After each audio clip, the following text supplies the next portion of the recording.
Ponting. Grew up in North Beach, Christchurch, New Zealand. Been living in Meth in the last 20 or so years.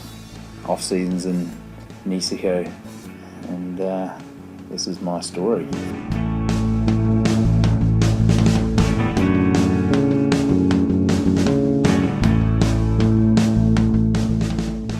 Started skating when I was 6. Just really surf style. My brother and my brother's mates were all surfers, and just sort of skating for something secondary where the waves are flat, and got given my first board, started ripping around on that, and there was always good conditions down the skate park, so watched the other surfers and my bro and bro's mates getting frustrated at the surf all the time, and just carried on skating. It was the way for me.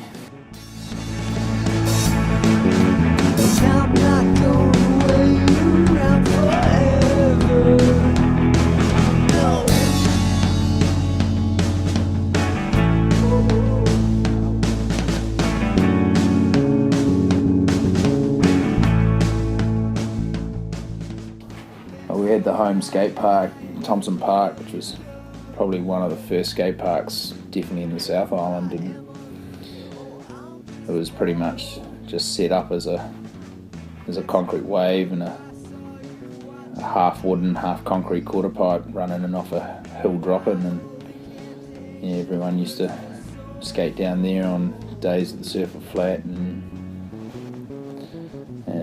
yeah, way back in the early 80s, very early 80s, the park was packed with surf skaters, and yeah, it was generally the place to be in New Brighton, so it was where we kind of all grew up and hung out.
In a neighbourhood which was pretty rough and pretty tough, and you know, people meet me now, and some people find it hard to believe I'm the same guy that they used to know from back in those early days of growing up.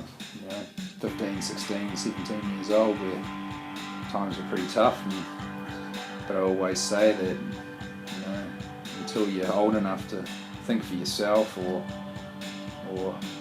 old enough to get out there and see other things, you're a product of your environment, your brothers, your friends, your parents, in the area you live in.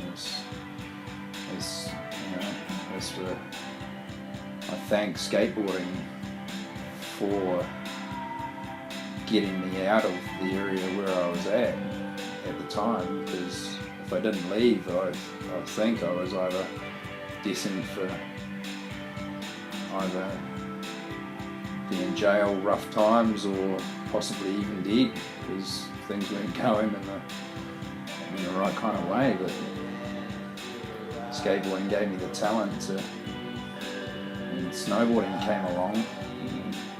People seen that I was a good skateboarder, so they gave me the opportunity to try snow sports and try snowboarding when snowboarding really first came out. And the first few years of snowboarding in New Zealand, I didn't even go, because I tried skiing at school and went up on a couple of flat light days and didn't really enjoy it. I think I twisted my knee, and family never had money to go skiing or anything, so sort of went on a school trip maybe once or twice, and snowboarding came around and just, "You want to go snowboarding, Trev?" And I was like, "Nah, not really. It's for the rich. It's for the, just didn't really ever see it as something I really wanted to do." But got an opportunity to go up. I think I won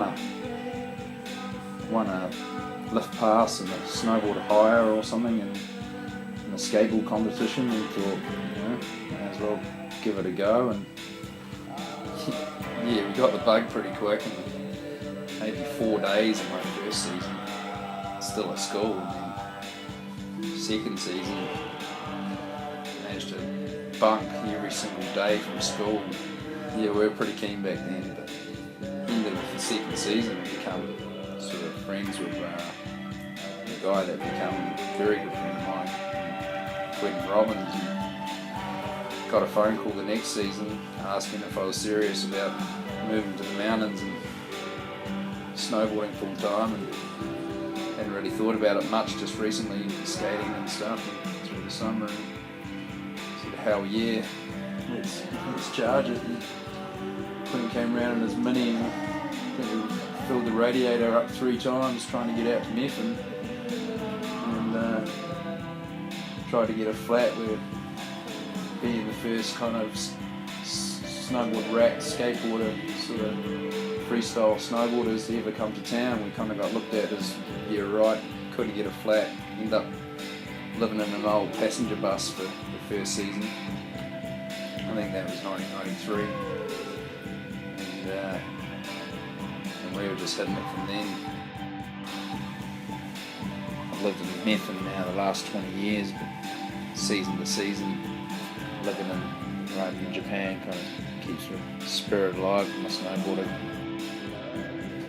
I think that's why I've stayed in the sport and industry for so long. Keeps you young.